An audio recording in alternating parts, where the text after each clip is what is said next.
Sir जब आपको पद्मश्री मिला उसके बाद आपके काम या रेपुटेशन में कोई फर्क आया? अब लोग मुझे बुलाते हैं, मुझे बहुत खुशी होती है इस बात की कि ये बहुत बदलाव एक आया है। सबसे पहले मेरा शुरुआत हुई है अपने गांव के जंगल से। तो चीड़ हम लोग तो मना कर रहे थे कि चीड़ मत लगाओ, मगर वो कह रहे थे कि भाई हमारे पास तो ये नर्सरी है, तो इसको कहाँ लगाएंगे, फिर यहाँ नहीं लगाएंगे। भाई कह रहे थे कि अरे उसमें से तो वो चीड़ के पौधे बंदर उखाड़ रहा है। अच्छा। तो फिर हम लोग ऐसे ही बीच में बात करते थे वन विभाग से भी कि भाई देखो बंदर को भी समझ आ गया है कि जो चीड़ है उसका प्लांटेशन मत करिए। तो सर जो ये 9 अनाज इंटरक्रॉपिंग मेथड है इसमें होता क्या है? कि 9 तरह के अनाज जब हम कहीं भी एक जमीन के टुकड़े में जब हम लगाते हैं तो वो सेहत के लिए तो अच्छा है ही, बिल्कुल। मगर उसके साथ साथ वो पर्यावरण के लिए अच्छा है, और मिट्टी की उपजाऊता भी बनी रही। बढ़ेगी।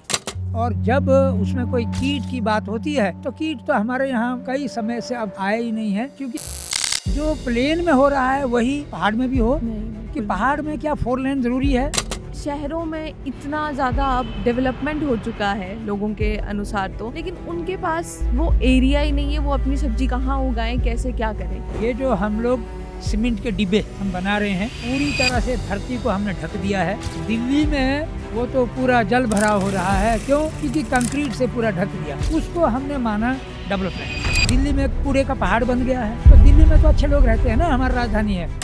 तो क्या सर ऑर्गेनिक फार्मिंग एक गारंटी दे सकती है कि फूड सिक्योरिटी रहेगी देश में और दुनिया में? हम पौष्टिक अनाज खाएंगे तो मुझे लगता है हमारा सेहत अच्छा होगा और हमें ज्यादा भी खाना नहीं पड़ेगा। मैं तो पूरी तरह से आश्वस्त हूँ कि प्राकृतिक खेती में खर्चा कम है। अगर हम लोग अभी वापिस आए तो शायद हमारा कल बहुत बेहतर होगा, पर अगर हम लोग वापिस नहीं आए तो शायद कल मुझे लग रहा है कि बहुत संकट में है। तो हमें आना पड़ेगा back to basic and back to nature.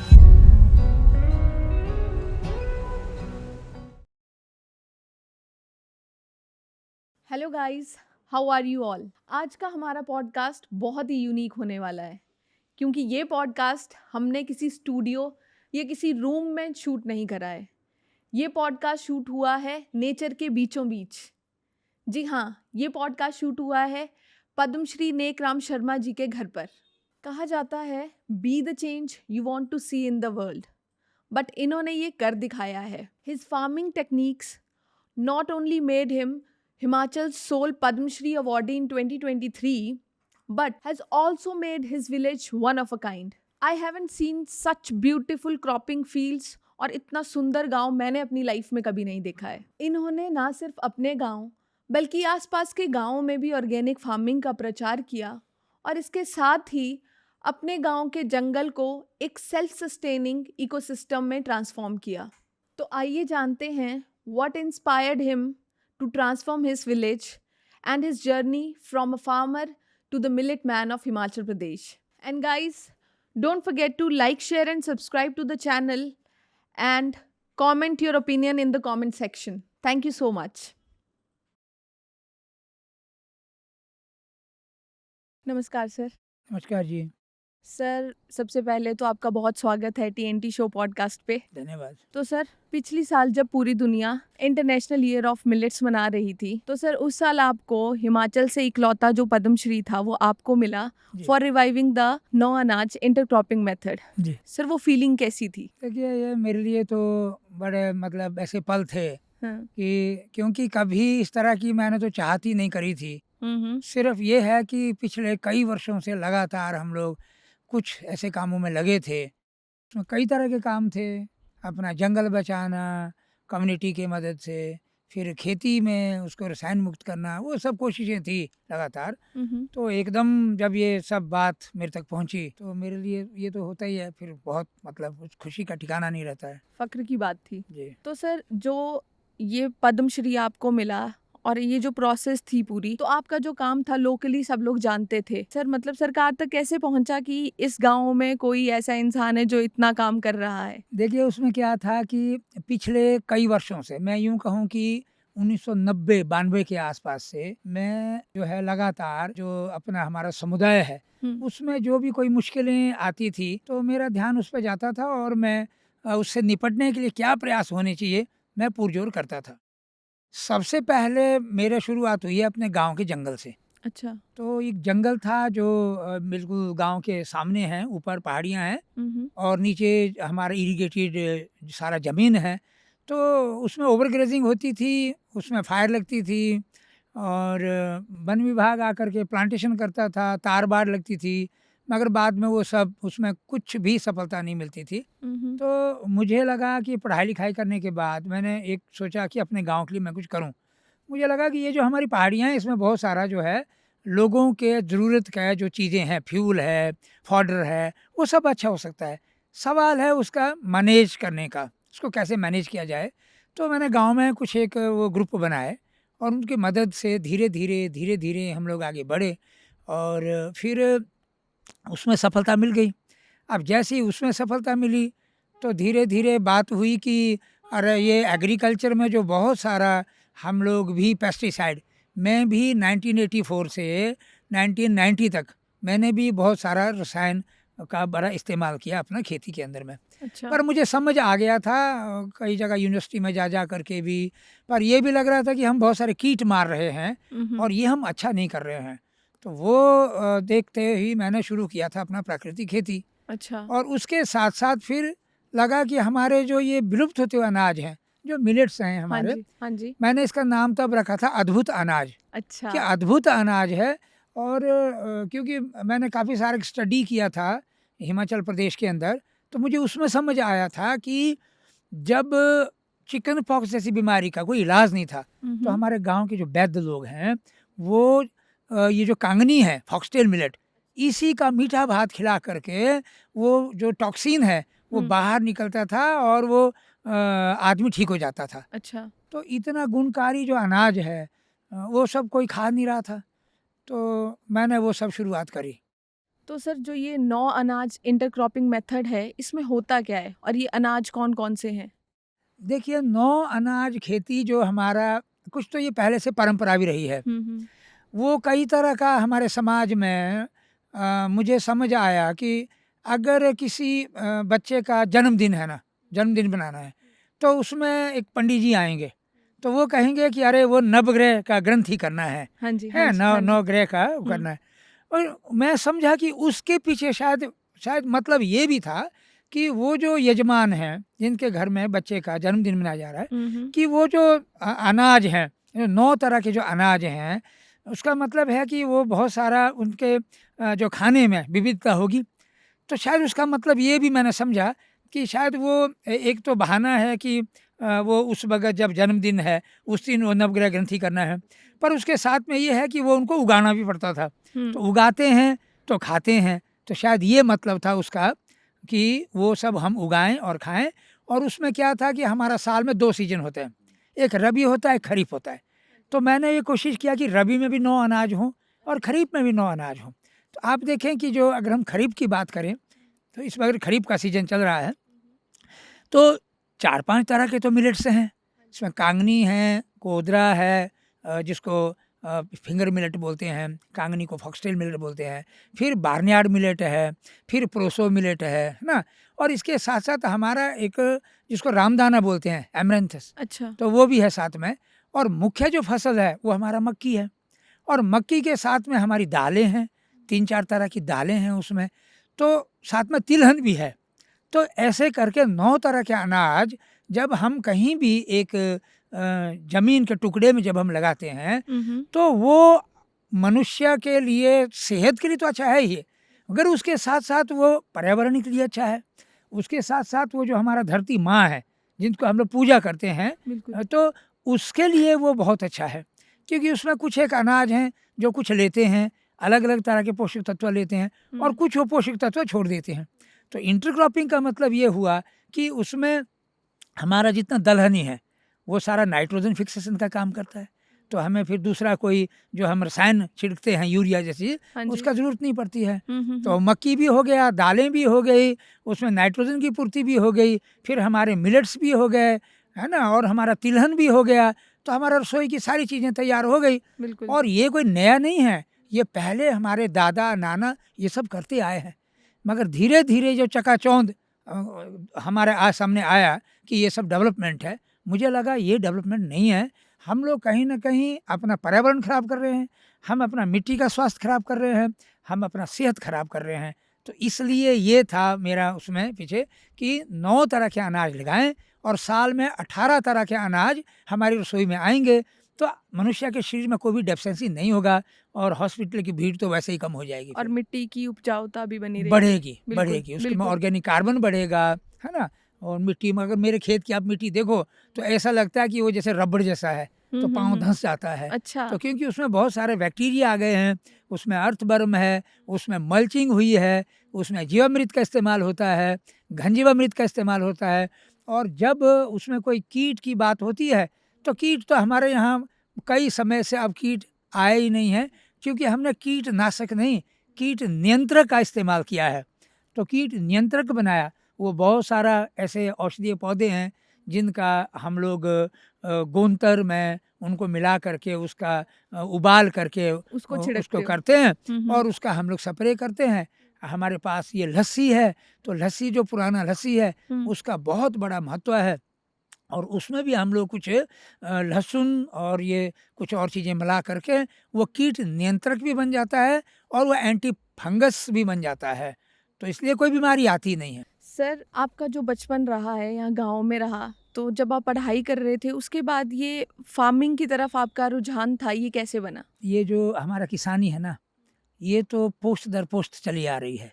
मेरे दादा परदादा सब खेती करते थे, मेरे पिताजी खेती करते थे हाँ जी। और खेती ही नहीं बल्कि पशुपालन है, भेड़ पालन है और उसके साथ साथ कपड़ा भी बनता था घर में कि वो सर्दी में चूल्हे के पास सब लोग बैठ करके तकली में उसका स्पिनिंग करते थे, तो हम लोग भी कोशिश करते थे, तो धागा बनाते थे और बरसात में जा करके जब खेती के काम से फारिग हो गए तो हर घर में हमारे यहाँ पर हैंडलूम्स हुआ करती थी, जिसको लोकल भाषा में राछ बोलते थे। तो अच्छा। हर घर में होता था, तो वो जो बरसात के समय में उसमें बाकी कोई काम नहीं है तो कपड़ा बुनने का काम होता था। तो हम लोग बचपन से इन सब चीज़ों में ट्रेंड थे, खेती बाड़ी और ये सब पशुपालन और ये सारा कुछ कपड़ा बनाना और सारी चीज़ें, तो ये हमें कोई अलग से सीखने नहीं पड़ती थी, तो वो था। और धीरे धीरे जैसे मैं अपना पढ़ाई पूरी करी, उसके बाद मुझे भी कुछ नौकरी की तो चाहत थी, परंतु पता है नहीं शायद वो परमात्मा ने मुझे कहीं नौकरी नहीं करानी थी और मैंने कई जगह इंटरव्यू दिए, मैंने टॉप किया कुछ एक इंटरव्यू के अंदर और सिलेक्शन हो गया, मगर बाद में इंटरव्यू कैंसिल हो गए। तो ऐसा 2-3 बार 4 बार हुआ मेरे साथ। तब मुझे थोड़ा ऐसा फीलिंग हुई कि मैं क्यों इस तरफ दौड़ रहा हूँ, हमें अपना खेती करना चाहिए। अच्छा।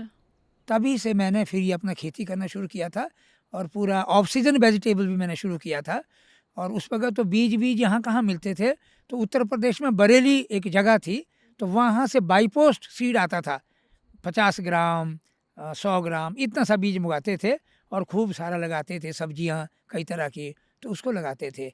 तो इस तरह से मेरा फिर धीरे धीरे रुझान, खास करके जो मैंने अपना गांव का जंगल बचाया, उसमें जब ये जो भूमि कटाव रुका, फ्लड आने बंद हो गए, उसमें पूरी तरह से जो है घास और सारा जो पौधे हैं वो उसमें आ गए, तो वो सब लोगों की मदद से हुआ है और धीरे धीरे वन विभाग ने भी उसमें मदद किया, फॉरेस्ट डिपार्टमेंट ने भी मदद किया। उसके बाद ये हुआ कि अगर यहाँ हमारे चारा का समस्या ख़त्म हो गया तो बगल के गाँव वाले बोला हमारे यहाँ भी ऐसा हो जाए तो अच्छा है, तो वो मैं वहाँ भी गया। तो ऐसे करके हमने करसोग में लगभग हमने 65 ऐसे ग्रुप बनाए महिलाओं के, महिला मंडल।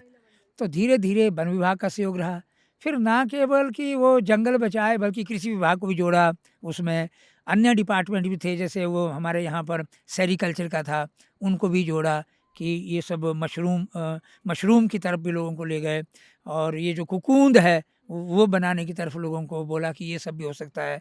तो इस तरह के कई तरह के काम और मेरी फिर लगातार उसी में ही मैं व्यस्त हो गया, मुझे नहीं पता चला आज मेरी उम्र 60-62 साल हो गई, परंतु मुझे बहुत आनंद आ रहा है ये सब काम करते करते। सर, आपने जितने भी ये फार्मिंग के मेथड्स ट्राई करे हैं, एक्सपेरिमेंट करा, तो सर आपने जो पढ़ाई, जहाँ तक मैंने आपके बारे में रिसर्च करी, आपने 10वीं तक पढ़ाई करी है। तो ये जो सारी रिसर्च थी, ये आपने खुद कुछ नया ट्राई करते-करते करा या फिर कहीं से आपने कुछ किसी इंस्टीट्यूशन की भी हेल्प ली? इसमें क्या था कि कई जगह मैं यूनिवर्सिटी में जाता रहा। हमारे यहाँ पर जो एग्रीकल्चर यूनिवर्सिटी है, हॉर्टिकल्चर यूनिवर्सिटी है, तो वहाँ मैं काफ़ी मैंने समय लगाया। तो साइंटिस्टों के साथ ये सब बात करके कि मुझे लग रहा है कि जो हम लोग इतना सारा रसायन खेती में डाल रहे हैं, वो सब अच्छा नहीं है। क्योंकि मैं जब ये केमिकल वाला फार्मिंग कर रहा था, तो मुझे लगा कि मैं इतना सारा जो कीटनाशक है, मैं भी उसका स्प्रे कर रहा था बिल्कुल। और उसमें बहुत सारा जो ये केमिकल फर्टिलाइज़र है, मैं वो भी डाल रहा था। तो मुझे लगा कि 4-5 साल में ही मेरा जो पैदावार है, वो थोड़ा-सा कम होना शुरू हुआ और मिट्टी में जो पानी का जो खपत है, वो बढ़ने लगी। ऐसा मैंने महसूस किया। तो ये सब बातें मैंने बहुत सारे साइंटिस्टों के साथ शेयर किया। अच्छा। तो वो लोग भी कह रहे थे कि हाँ, ये तो ठीक नहीं है, पर हम क्या करें, यहाँ तो इतना ज़रूरत है, ये सब करना पड़ेगा। तो मेरा यही सवाल होता था कि देखो, हम लोग प्राकृतिक तौर से भी अगर कुछ करेंगे, तो भी पैदावार कम नहीं होगी और जब हम लोग विविधता भरी खेती करेंगे, तो ज़्यादा लाभ होगा। तो ये मेरा अपना भी खोज थी, क्योंकि मैं बहुत सारा मेरा एक्सपोज़र भी हुआ। मैं आउट ऑफ स्टेट गया, मैं आउट ऑफ कंट्री भी घूमा हूँ काफ़ी सारा, और मैंने काफ़ी सारा जो है वो शोध कार्य किए हैं। तो उसके चलते मेरा काफ़ी सारा मेरे को समझ आया कि हम जो कर रहे हैं शायद वो ठीक नहीं है, वो कहीं न कहीं हमें वापिस आना चाहिए। तो सर जो आप इंटरक्रॉपिंग मेथड ये यूज़ करते हो, इससे वाटर कंज़म्पशन भी कम होता है? इससे वाटर कंजम्पशन ऐसे कम होता है कि जब हम लोग इसमें दलहन फसल लगाते हैं, हम उसमें कुछ मल्चिंग करते हैं बीच में। मल्चिंग वैसे भी हो जाता है जब हम उसमें उसको जब ये मिक्स क्रॉपिंग हम लोग करते हैं, तो क्योंकि जो मेरा अपना मानना है कि जब धूप है, वो मिट्टी पे नहीं पड़ना चाहिए। अच्छा। धूप तो पौधे के पत्ते में पड़ना चाहिए, वहाँ से भोजन आता है, नहीं? तो मिट्टी में नहीं। हाँ जी। तो मिट्टी को ढक दीजिए और बिल्कुल। उसके नीचे अपने आप ही जो है वो बैक्टीरिया आ जाएँगे, केंचुआ आ जाएगा।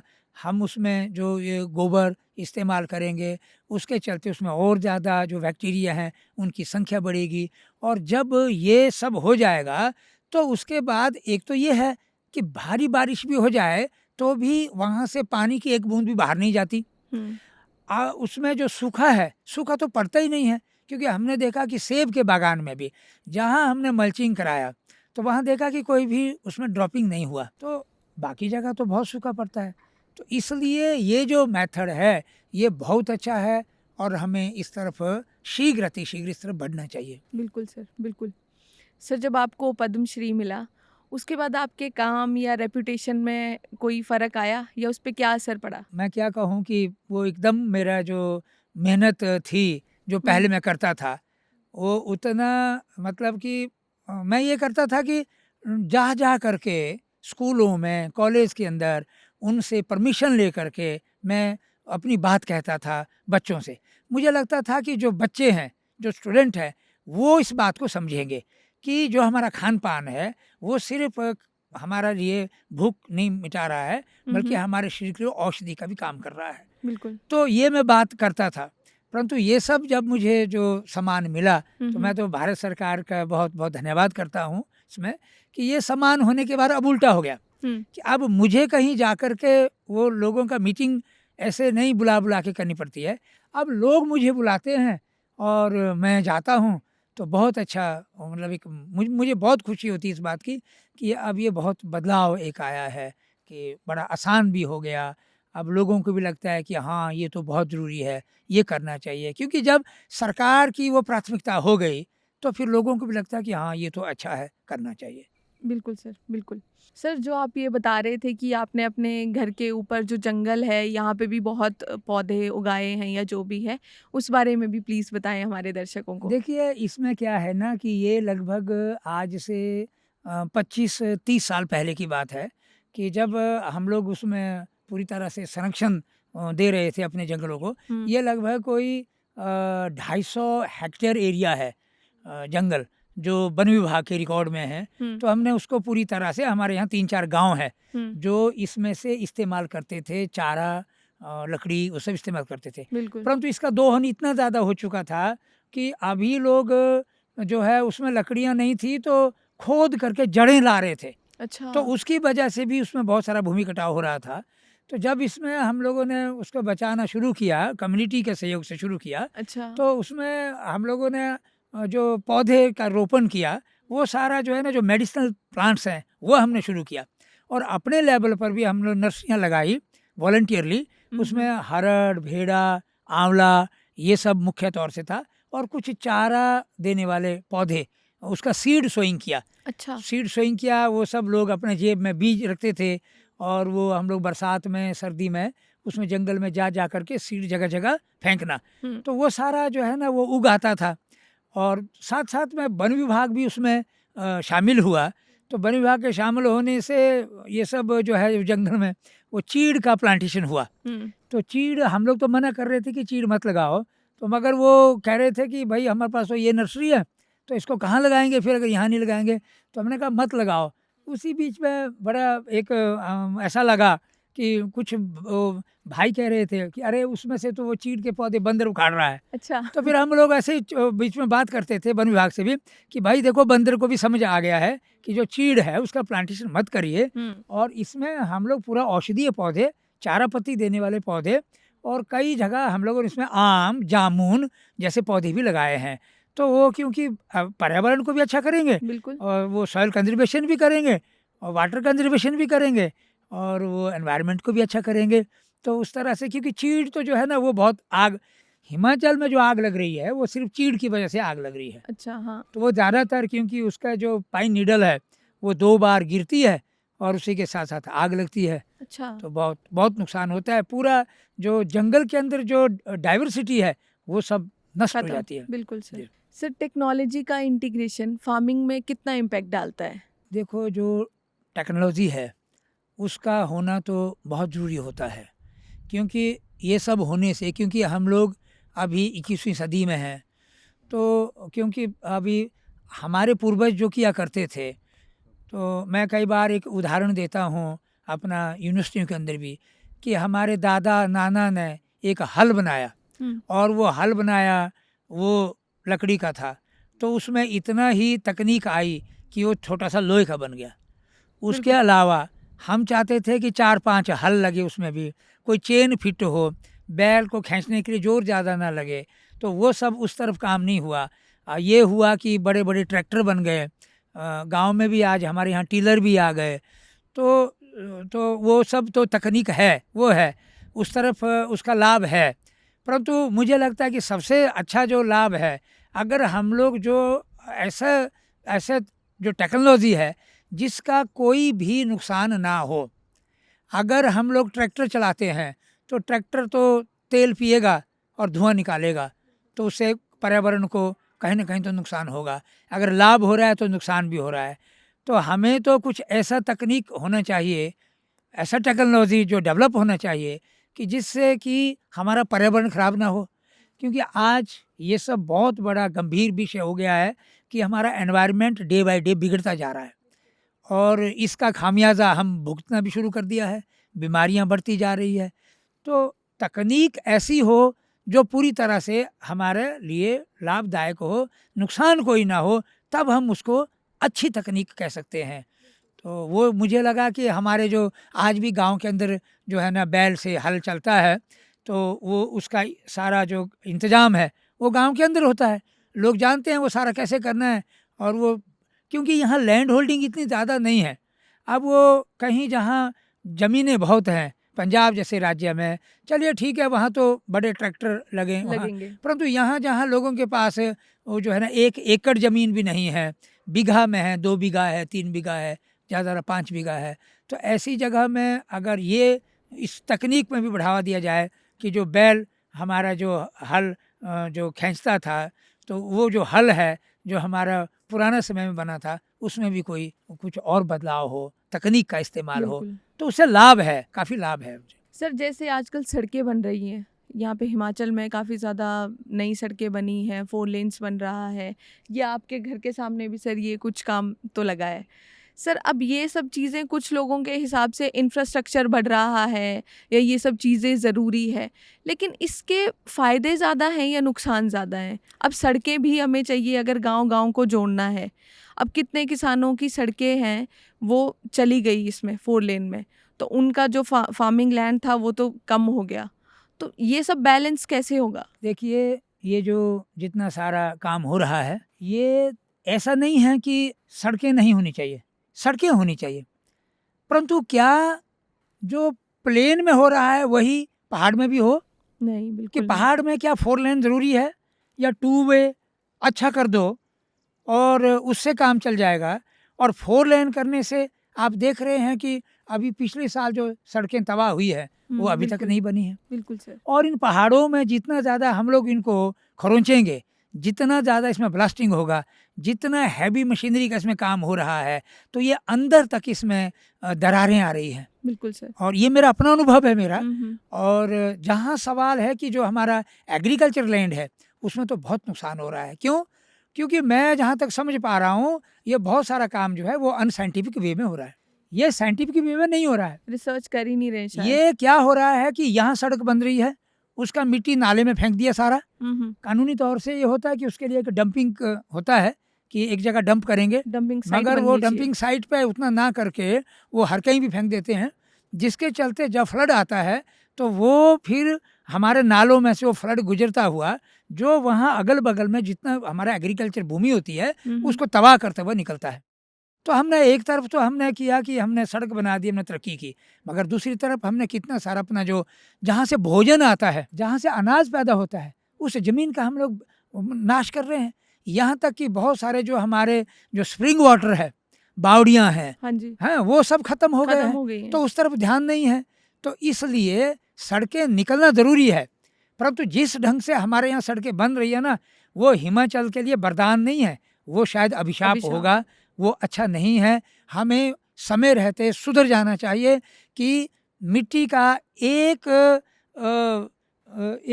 जो मैं क्या हूँ को कहूँ कि एक बाल्टी, एक मिट्टी का जो है, वो भी कहीं गलत जगह पे नहीं गिरनी चाहिए। उसको अच्छी जगह पे उसको डंप करना चाहिए ताकि वहाँ से वो बहे नहीं, उसका भी लाभ होना चाहिए। तो इस तरह से हो अगर तो अच्छा है। मगर दूसरी तरफ आप देखें कि आप कह रहे थे कि ये सब तो ज़रूरत है। मैं कह रहा हूँ कि ठीक है, ये सब ज़रूरत है, मगर बहुत सारा हम लोग देखते हैं, आज भी बहुत सारे रास्ते हैं राजाओं के वक़्त के, उनको 200 साल हो गया, आज भी सही हैं वो रास्ते, उसमें पक्के पत्थर लगे हुए हैं। क्या वो तकनीक नहीं हम लोग विकसित कर सकते? हम आज बड़े पत्थरों को तोड़-तोड़ करके उसको बिल्कुल उसका चूरा बना करके फिर हम कंक्रीट से अपना सारा कुछ बना रहे हैं और वो 2 साल में ही फिर गड़बड़ हो जाता है। तो फिर पहाड़ों को तोड़ो, फिर उसको कंक्रीट फिर जोड़ो, फिर उसमें लगाओ, फिर बनाओ। तो क्या ये तकनीक जो पुराने हमारे पूर्वजों ने करी थी, क्या वो अच्छी है या आज अच्छी है? ये तो हम सब के लिए एक सोचने का विषय है कि पक्के पत्थर को ही जोड़ करके अगर हम इस तरह की कुछ तकनीक इस्तेमाल करते हैं, वो सड़कें, वो रास्ते, वो जो हमारे पैदल रास्ते भी हैं, वहाँ पर भी आज क्या हो रहा है कि वो पूरा कंक्रीट से सब बन रहा है। जबकि वहाँ अगर ये जो पत्थर हैं, जो पुरानी हमारी तकनीक थी, उस तरह से अगर उसको हम लोग लगाते हैं, वैसे रास्ता बनाते हैं, तो शायद वो 500 साल तक भी वो रास्ता ख़राब नहीं होगा। तो मुझे लगता है हमें उस तरफ ध्यान देना चाहिए, उस तरफ भी सोचना चाहिए, हमारे जो वैज्ञानिक लोग हैं उस तरफ सोचें। बिल्कुल सर, पर शायद सर उसमें इतनी मेहनत लगेगी इसीलिए वो काम हो नहीं रहा है उस तरह से। उसमें मेहनत लगेगी परंतु वो फिर फॉरएवर भी तो है। और दूसरी तरफ आप देखिए मेरे गाँव के सामने स्टोन क्रशर है, वो ज़िला शिमला में पड़ता है। अच्छा। जब हम लोग कोई कंप्लेंट्स करते हैं तो शिमला वाले बोलते हैं कि जी ये तो तुम तो मंडी के हैं। और जब हम मंडी वाले को बोलते हैं कि वहाँ से धूल उड़ रही है, डस्ट आ रही है, शोर हो रहा है, तो वो कहते हैं कि ये तो शिमला में है। तो अच्छा। कितना बड़ा दुर्भाग्य है हमारा। क्या ये हमारी सरकारों को मालूम नहीं होना चाहिए कि इस तरह के जो कानून है उसमें सुधार किया जाए? और लोग परेशान हो रहे हैं, बीमारियां बढ़ रही हैं इन सब चीज़ों की वजह से। ये कोई डेवलपमेंट नहीं है, ये हम लोगों का बहुत बड़ा एक मैं कहूँ कि नासमझी है। हम लोग इसको विकास कह करके सत्यानाश कर रहे हैं और इसे रोकना चाहिए। इतना सारा पॉल्यूशन हो रहा है, वो मानव स्वास्थ्य के लिए नहीं बल्कि पूरा जो हमारा जीव जंतु है उनके लिए भी वो खतरा हो रहा है। टूरिज्म की बात अगर देखें, मैं कुल्लू बहुत जाता रहता हूँ, मणिकर्ण वैली में। बिल्कुल। तो हम लोग देखते हैं कि जो टूरिज्म का जो मतलब है असल में कि टूरिस्ट आएगा, वहाँ का आबो हवा का आनंद लेगा, वहाँ का प्रकृति का आनंद लेगा, परंतु वो सब नहीं हो रहा है। वो तो कुछ अलग तरह का वातावरण शुरू हो गया है। आज हम देख रहे हैं कि हमारे पहाड़ों में कांच की बोतलें, प्लास्टिक की बोतलें, हैं, बिल्कुल, बिल्कुल, और ये बिल्कुल सर। सब पैकेट खाली जो सब, अब मुझे लगता है कि ज़्यादातर हम लोग वो ऐसे ही मस्ती मार रहे हैं जिससे कि हम अपने लिए तो शायद अच्छा आनंद ले लिया, परंतु वहाँ के वातावरण, वहाँ की प्रकृति के लिए हमने नुकसान किया। बिल्कुल, तो बिल्कुल इस पे सर। बड़ा सख्त कानून बनना चाहिए, ये सब नहीं होना चाहिए, बिल्कुल नहीं। और दूसरा मैं समझ रहा हूँ कि जो हमारे अभी जो पानी का बड़ा प्रॉब्लम आने वाला है, जो हमारा ड्रिंकिंग वाटर है बिल्कुल, वो ख़त्म होता जा रहा है। उसका कारण भी यही है कि जो अनसाइंटिफिक वे में जो डेवलपमेंट हो रहा है ना, हैवी ब्लास्टिंग हो रहा है, हमारे जो पहाड़ हैं बुरी तरह से तोड़े जा रहे हैं, हमारे जो जंगल हैं वो जिस तरह के होने चाहिए, विविधता भरे जंगल होने चाहिए, उसमें कमी आ रही है। उस तरह से धीरे धीरे मुझे लगता है कि हिमाचल में भी पानी का जो संकट है वो आएगा। आ सकता है, क्योंकि आप देख रहे हैं कि हर बाजार के अंदर पानी की बोतलें दिख रही है हमें। तो ये सब जो चिंता का विषय है ये, बिल्कुल तो सर। इसको थोड़ा हमें देखना पड़ेगा कि उसको कैसे कंट्रोल किया जाए। बिल्कुल सर, जैसे पंजाब में भी अभी ग्राउंड वाटर लेवल बहुत नीचे जा चुका है। बिल्कुल, बिल्कुल, बिल्कुल सर। सर जैसे हम सब जानते हैं कि अभी फूड सिक्योरिटी कितने बड़े खतरे में है। मतलब आगे शायद खाने के लिए खाना भी कम पड़ेगा इन नियर फ्यूचर। तो सर सिर्फ भारत में ही नहीं, पूरी दुनिया की बात है ये। तो क्या सर ऑर्गेनिक फार्मिंग एक गारंटी दे सकती है कि फूड सिक्योरिटी रहेगी देश में और दुनिया में? देखिए, जो मुझे जो समझ है कि आज हम लोग जहाँ फूड सिक्योरिटी की हम बात कर रहे हैं, हम लोग ये जो अनाज के दाने हैं ना उसी पे ही आ गए हैं। सिर्फ वो हम खाएंगे तो सिर्फ वही हमारा फूड है। बिल्कुल। एक ज़माना था, मैंने थोड़ा स्टडी भी किया है, तो मैंने देखा है हम लोग जब छोटे थे, हम संडे के दिन जंगल जाते थे और अपने साथ एक कुछ औजार ले जाते थे जिसको किलनी बोलते हैं हमारे, हाँ जी, हैं, ले हाँ जी जाते सर। थे। पूरा दिन भर हम जंगल में वो खोदते थे, उसमें से निकलते थे, जिसमें लोकल भाषा में हमारे वो सरेड़ा बोलते हैं लोकल भाषा में। वो उसको क्या नाम है, मुझे शायद वो अभी याद नहीं आ रहा है उसको, तरली बोलते हैं, तरली बोलते हैं। अच्छा। और उसका जो जिगर है वो जो हमारे जब श्री रामचंद्र जी वनवास गए थे, अच्छा। तो उस एक गीतों के माध्यम से भी गाया जाता है कि वो जब लोग जंगल गए थे तो उन्होंने कोई अनाज साथ नहीं ले गए थे, नहीं, तो उन्होंने बिल्कुल। जंगलों में बहुत सारा इस तरह का जो है ना विविधता थी, बहुत सारे फल होते थे तो खाते थे शायद। तो हम लोग भी ने देखा कि हम लोग जंगल जाते थे तो बहुत सारा जो है उसमें कंदमूल फल बहुत होते थे, और समय के साथ साथ जैसे गर्मी आई तो बहुत सारे फल जंगलों में पक गए तो दिन भर खाते थे, और हमारे खेतों में भी इस तरह के बहुत सारे फल होते थे, बेरीज वगैरह। बहुत सा तरह का फल है, मौसमी है, तो हम लोग वो खाते थे। आज हम लोग ये सब चीज़ें हमसे छूट गई हैं। आज हम लोग सिर्फ क्या खा रहे हैं, चावल और गेहूँ, ठीक है। अब मैं जहाँ तक समझ पाया हूँ कि अगर हम पंजाब की भी बात करते हैं तो शायद पंजाब में अभी जो हरी क्रांति आई है इसके चलते यही हुआ कि धान और गेहूँ हमारा पैदा हुआ है, परंतु बाकी के जो चीज़ें थी वो तो विलुप्त हो गई, वो नहीं आई। और जब उसमें विविधता रहती तो शायद उस मिट्टी को भी उसका लाभ होता। और हमारे यहाँ दालें का कितना कमी है, हमारे यहाँ जो तेल है उसका कितनी कमी है। पहले तो लोग लगाते ही थे बहुत सारा और मिक्स करके लगाते थे, तो आज भी हमें ये सब करना पड़ेगा। और जो हमारा ये जो प्राकृतिक खेती है और इसमें जो मिलेट्स भी हैं हमारे, मैंने ये बहुत जगह ये सब करके देखा हमने। हम लोग काफ़ी सारे कैंप करते हैं, उसमें हम लोग देखते हैं कि अगर कोई व्यक्ति हम चावल बनाते हैं तो एक आदमी लगभग 200 ग्राम चावल खाता है।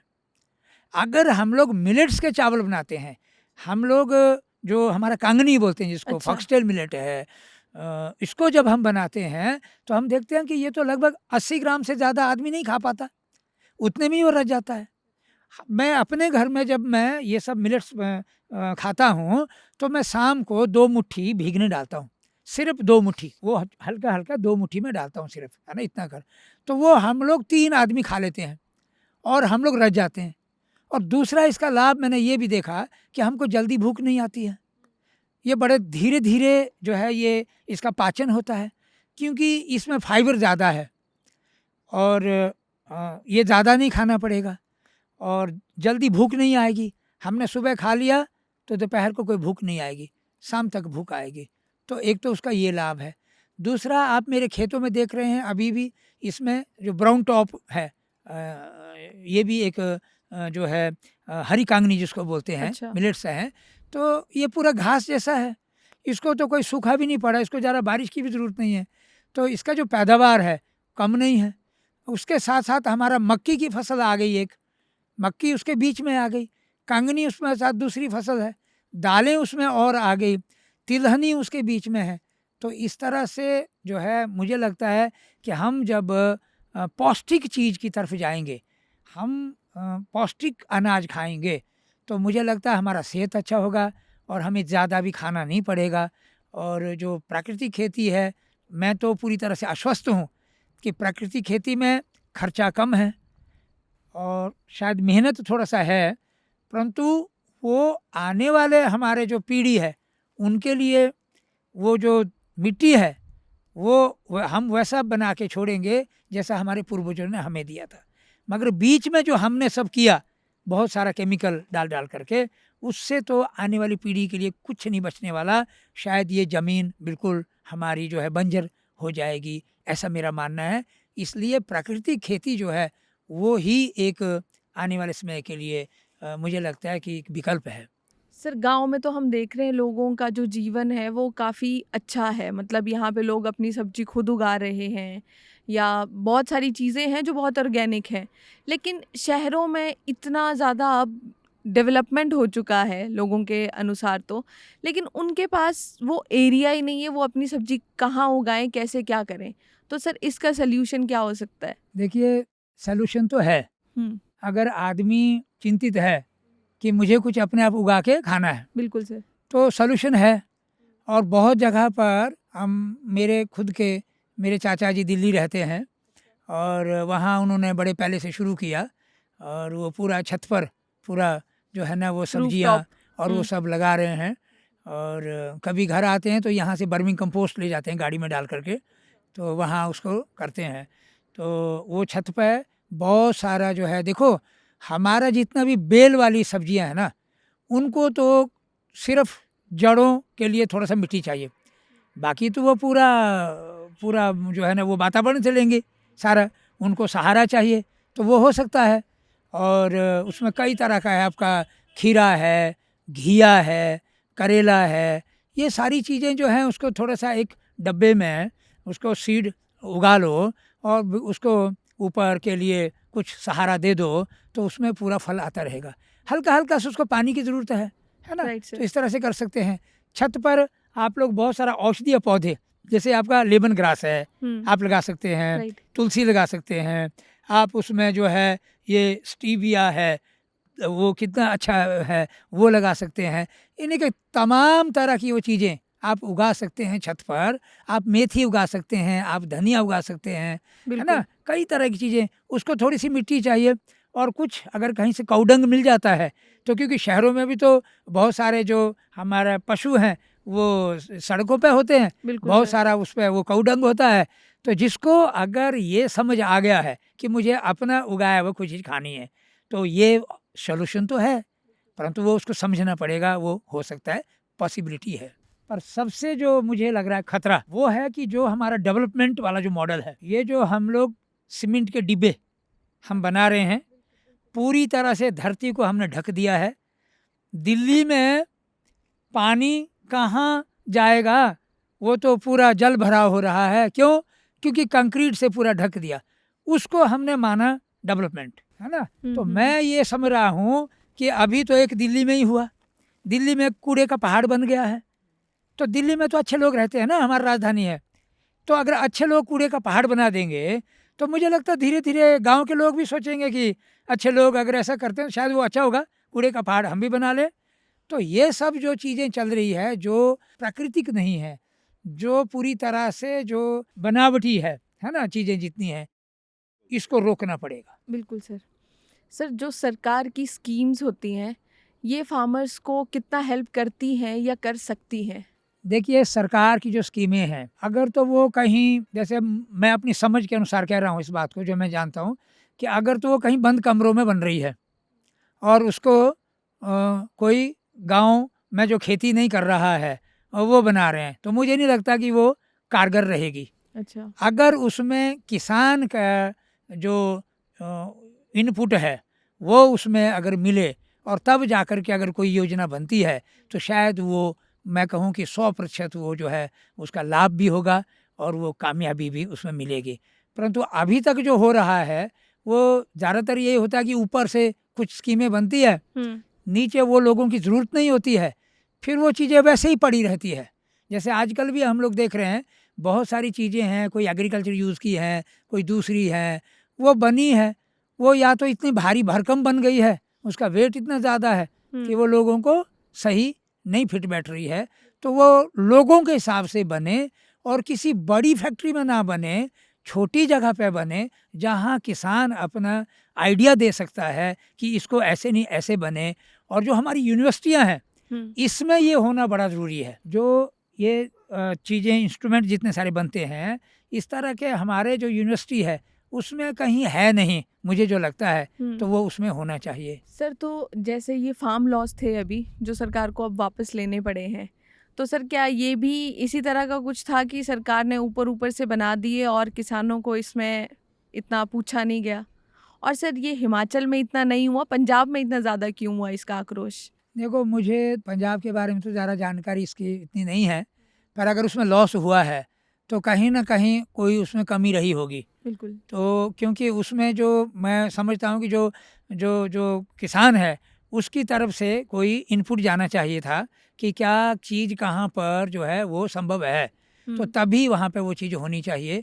अगर वो सीधा ऊपर से थोपने वाली बात हो तो शायद वो उसमें नुकसान ही होता है, तो वो हमें ध्यान रखना चाहिए। सर, अब ये सरकार की स्कीमें इतनी ज़्यादा हैं, बनी हैं, बहुत सारी सब्सिडीज़ हैं चीज़ों पे, बहुत बहुत कुछ हो रहा है, मतलब किसानों के लिए बहुत अच्छी स्कीम्स भी हैं, लेकिन वो शायद उन किसानों तक ही जाती है बात जो पढ़े लिखे हैं या बहुत जिनके पास बहुत ज़्यादा लैंड होल्डिंग है, जो शायद खुद किसानी कर भी नहीं रहे हैं, उनके अंडर छोटे छोटे किसान बहुत सारे हैं।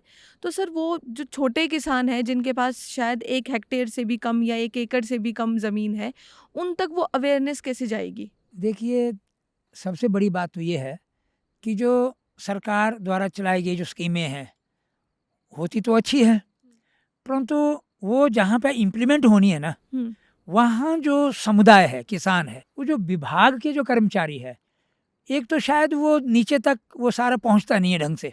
बिल्कुल, बिल्कुल। सबसे बड़ी बात ये है कि जो जानकारी है वो नहीं पहुँच पाती है आम किसान तक।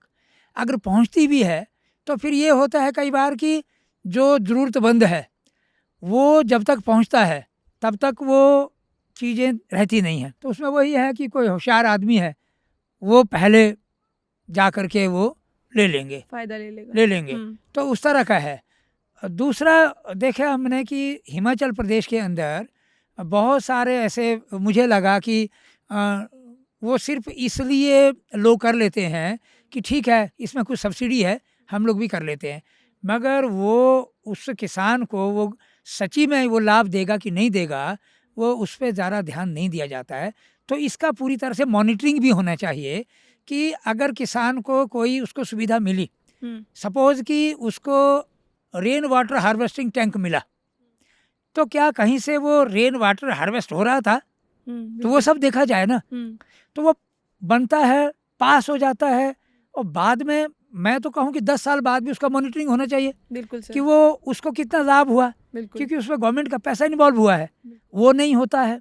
तो ऐसा बहुत जगह हमने ये देखा कि वो स्कीमें आई गाँव में और पैसा खर्च हुआ, मगर वो देखा कि 5 साल बाद कुछ भी नहीं है और फिर वो लोग कुछ और देखते हैं, फिर कुछ और करेंगे। तो इसमें बहुत सारा जो देश का पैसा है वो मैं समझता हूँ कि बर्बाद हो रहा है वो।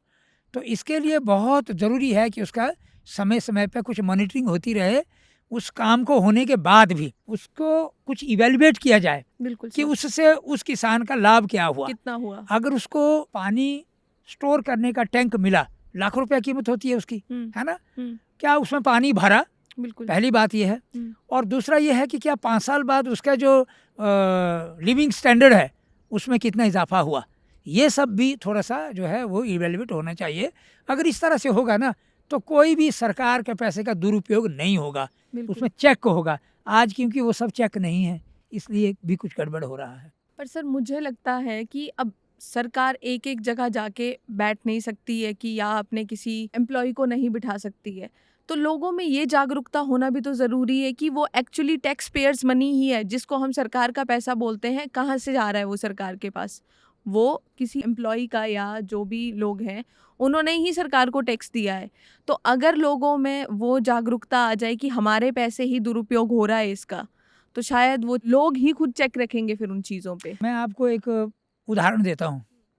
मैंने जब अपना गांव के पास का ये जो 250 हेक्टेयर जंगल बचाया और उसमें अब तो प्लांटेशन करने का ज़रूरत रही नहीं, क्योंकि उसमें अंधाधुंध जो है ना उसमें पूरा डाइवर्सिटी आ गई है, ठीक है। तो हमने कोशिश करा था उस वक्त हिमाचल में एक सांझी वन योजना नाम से एक कार्यक्रम चला था। Okay sir. और उसके कुछ नियम भी बने थे कि जो कमेटी बनेगी उसको कुछ शक्तियाँ भी देनी है। हमने बहुत ताकत लगाई उसमें, बहुत ताकत लगाई, मगर आखिर में देखा कि उसमें तो वो चीज़ तो कुछ था ही नहीं। क्योंकि हम लोग अगर अपना कोई नियम बनाते भी हैं तो कोई एक व्यक्ति आकर के उस नियम को तोड़ देगा, और जब हम उसमें संबंधित विभाग को अप्रोच करते हैं कि भाई यहाँ हमारी मदद करो, तो वो मदद नहीं होती है। अच्छा। तो मैं ये बात आपको स्पष्ट रूप से कह रहा हूँ कि लोग कई जगह प्रयास करते हैं, अच्छा। परंतु उसके बाद क्या होता है उसमें कि वो लोग फिर टूट जाते हैं, ठीक है। लोग ऐसा नहीं है कि लोगों में किसी भी अपना जो उसका प्रकृति है उसके प्रति उसको प्रेम नहीं है, या जो वो कुछ कर रहा है उसके प्रति उसको प्रेम नहीं है, परंतु उसमें बीच में काफ़ी सारा दिक्कतें आती है जिसके चलते वो लोग हताश हो जाते हैं, मदद नहीं मिलती है। दूसरा, मैं आपको एक जो मैं समझ पा रहा हूँ आसान सी बात एक है, देखो हमारा पंचायत व्यवस्था है ना, उसमें जो तो पंचायत के लोग होते हैं वो तो चुने हुए लोग होते हैं लोगों के। बिल्कुल। उनसे कहो कि वो कुछ इस तरह का करे, वो नहीं करेंगे। क्यों? उनको तो वोट लेने कल, अगर वो सख्ती करेंगे तो फिर वोट नहीं मिलेंगे, ये पक्का है जो मैं समझ रहा हूँ। वहाँ पर एक गवर्नमेंट का एम्प्लॉय होता है, सेक्रेटरी होता है, पंचायत ठीक है। सेक्रेटरी। और गांव के अंदर हर रेवेन्यू विलेज में तो नहीं है, मगर पंचायत में एक जगह जरूर होता है, एक रेवेन्यू का अधिकारी होता है ना। पहले भी शायद मैंने ये सुना है कि जो पटवारी होता था, अगर कोई आदमी कहीं पर इलीगल कर रहा है, कोई एनक्रोचमेंट कर रहा है, तो वो उसको जाके पकड़ लेता था। ऐसा कुछ मैंने सुना है, पता नहीं वो सच है या मेरा मानना गलत है, तो वो करता था, जो अब नहीं हो रहा है। तो जो सरकार के कर्मचारी वो पंचायत के अंदर में है, उनके लिए ये बिल्कुल मैंडेटरी होना चाहिए कि वो जाके उसको इंस्पेक्ट करे, बिल्कुल वो देखे कि वो गलत तो नहीं हो रहा है। अगर गलत हो रहा है क्योंकि वो गवर्नमेंट एम्प्लॉई है, अगर वो गलत रिपोर्ट देता है तो उसका नौकरी का भी सवाल होता है ना, तो इसलिए वो गलत होने नहीं देगा। तो ये थोड़ा सा आसानी हो सकती है, ऐसा मेरा अपना अनुभव अभी तक का रह रहा है। क्योंकि मुझे भी बहुत दुख होता है कि कहीं पर सरकारी संपत्ति का दुरुपयोग हो रहा हो, है ना। मेरे मतलब मैं देखता हूँ कि कई जगह सरकारी चीज पड़ी है तो पड़ी है, उसको विभाग नहीं उठा रहा है, ढील है बहुत ज़्यादा। तो वो विभागों को, जबकि उनका उसमें ओनरशिप है, उनको वो संभालना चाहिए ना, कहीं उसको वो स्टोर करे, रखे उसको। अब वो वैसे ही पड़ा रहेगा, कुछ समय तक लोग देखते रहेंगे, बाद में लोग ही उसको चोरेंगे, तो इस तरह से चोरियां भी बढ़ रही है। तो ये चीज़ें हैं सारी, वो आसान हो सकता है अगर हम लोग इस एंगल से उसको देखेंगे। बिल्कुल सर, आज हमारा भारत या हमारी सरकार आत्मनिर्भर भारत की बात करती है कि हमें कुछ सालों में बिल्कुल हर चीज़ अपना देश में उगी हुई या देश में बनी हुई सब कुछ ऐसा चाहिए। लेकिन सर, क्या भारत का किसान आत्मनिर्भर है? देखिए अभी क्या है, अब ये बात बड़े अटपटी सी मुझे लग रहा है कि किसान, मैं कहूँ कि वो तो आत्मनिर्भर है। जो मैं कहूँ, मैं अपने से शुरू कर रहा हूँ। बिल्कुल। मैं अभी तक मैं कोई भी इस तरह का जो सब्सिडी है मैं नहीं लिया हूँ, मतलब कि छोटा मोटा कहीं किया है कि मैं ये जो नेचुरल फार्मिंग कर रहा हूँ उसमें कुछ हो गया कि चलो काऊ यूरिन कलेक्ट करो तो उसके लिए कुछ हो गया 5-7 हज़ार रुपया कहीं, तो वो तो मैं विधिवत रूप कर भी रहा हूँ, उस तरह से उसको कर रहा हूँ। तो मुझे ये लगता है कि ये जो सवाल है, ये इसका जो जवाब है वो आसान भी है, परंतु मैं वो कुछ कहना नहीं चाहता हूँ इस पर। ठीक है सर, इसी सवाल से जुड़ा ही एक सवाल है कि हम जो बार-बार खबरें सुनते रहते हैं, ये जो किसान मृत्यु होती है, जो फार्मर सुसाइड करते हैं, ये सब क्यों होता है सर? वो कहाँ पे वो कमी रह जाती है कि जो देश के लिए खाना उगा रहा है, उसके पास ही खुद खाने के पैसे नहीं बचते? देखिए ना, ये अगर हम पूरे देश के हालात देखें अगर, तो मैं भी काफ़ी उन स्टेटों में घूमा हूँ जहाँ कई बार ये घटनाएँ हुई हैं। तो वो क्या हो रहा है कि हम लोग जैसे-जैसे ये मोनोकल्चर की तरफ बढ़े और वहाँ पर क्योंकि लैंड होल्डिंग ज़्यादा है, हाँ जी। तो कुछ उस पे अगर सीड ही लेना हो तो बहुत पैसा चाहिए, हाँ? और उसमें वो लोन होता है और बाद में आकर के कोई त्रासदी हो जाती है और वो सब जो है नाश हो जाता है। तो ऐसे करते हुए जो किसान हैं उसकी भरपाई के लिए जो कोशिश होनी चाहिए, अगर हो तो शायद वो इस तरह की घटनाएँ नहीं घटेंगी। बिल्कुल सर। क्योंकि अभी अगर मैं हिमाचल की बात कहूँ तो हमारे यहाँ तो लोग आज से, अगर मैं 20 साल पहले की बात कहूँ, तो किसान पूरी तरह से सारे बीज अपने पास अपने रखते थे। वो छाँट करके, बढ़िया करके, अव्वल दर्जे का जो बीज है ग्रेड करके किसान रखता था। अब धीरे-धीरे बाहर से जो बीज आने लगे, महँगे-महँगे बीज आने लगे, तो हमारे जो अपने देसी बीज हैं वो पूरे ख़त्म हो गए। अब किसान निर्भर हो गया पूरी तरह से बाज़ार पे। बिल्कुल अब वो सर। वहाँ से बीज खरीदेगा, तो वो बीज कैसा है वो किसान को नहीं मालूम, तो वो महंगा भी है। तो ये जो ट्रेंड बन रहा है, शायद इससे भी हमें वापिस आना पड़ेगा, तभी जो हमारा किसान है वो आत्मनिर्भर बन बिल्कुल पाएगा सर, वो। बिल्कुल आपने पिछले सवाल का जवाब शायद अब दे दिया कि जैसे टेक्नोलॉजी बढ़ती जा रही है, किसान ज़्यादा निर्भर होता जा रहा है, जबकि हमें चाहिए बिल्कुल उल्टा। बिल्कुल। सर, अब इसके बाद जो अभी नए फार्मर्स हैं, यंग फार्मर्स हैं या जिन लोगों का इंटरेस्ट है इस फार्मिंग फील्ड में, पूरे एग्रीकल्चर फील्ड में, सर इन लोगों को आप क्या मैसेज देना चाहोगे? देखिए, जितने भी जो नौजवान लोग हैं, मैं तो बहुत ज़्यादा नौजवानों के साथ ही ज़्यादा कोशिश करता हूँ, कॉलेज में जा कर के, यूनिवर्सिटी में जा कर के और हमारे जितने स्कूल हैं उनमें जा कर के, कि जो हमारे पूर्वज किया करते थे, हम देखें कि उनका जो जीवन शैली थी, कैसी थी, वो कितने संतुष्ट थे अपने कामों से और कितने खुश रहते थे। आज जितना हम लोग वैज्ञानिक तरक्की हमने की है, उतने ही ज़्यादा हम लोग परेशानी में भी पड़ गए हैं। तो हम लोगों को जो अगर अपनी ज़िंदगी अच्छी अगर हम चाहते हैं कि हम निरोग हों, हम लोगों के पास अच्छा भोजन हो, तो हमें पहला जो कदम है वो तो अपना खेती की तरफ देना चाहिए, बिल्कुल, अपना बिल्कुल। बागबानी की तरफ देना चाहिए, अपना पशुधन की तरफ देना चाहिए, अपना जो पूरा हमारा जो समाज है उसमें जो हमारा प्रकृति है, पूरा जल, जंगल, ज़मीन, ये समझें कि हम उसके मालिक हैं और हमें उसको बचाना है पूरी तरह से, पूरा पर्यावरण को।